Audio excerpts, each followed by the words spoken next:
Architect, ano bang tamang sukat ng baitang at apakan ng isang hagdan?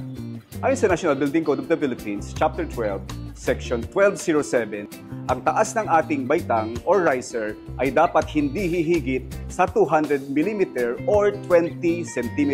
At ang minimum na manawid ng ating apakan or tread ay dapat hindi bababa sa 250 mm or 25 cm.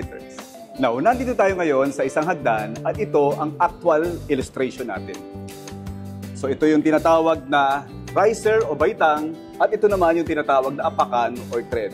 Ang sabi sa National Building Code of the Philippines, dapat dito ang ating baitang ay hindi dapat lumampas ng 20 cm or 200 mm. At dapat ang width ng ating apakan or tread ay dapat 250 mm. So hindi na tayo dapat umiksi o hindi na tayo dapat lumiit dun sa 250 mm.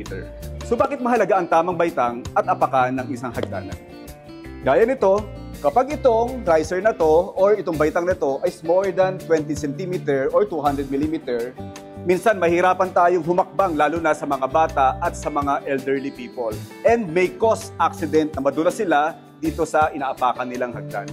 At sa mga width naman, kapag sobrang ikli naman, mahirapan din silang umapak dito sa hagdanan. Pwede silang madulas at pwede rin ding mag-cause ng accident doon sa mga dumadaan sa isang hagdanan.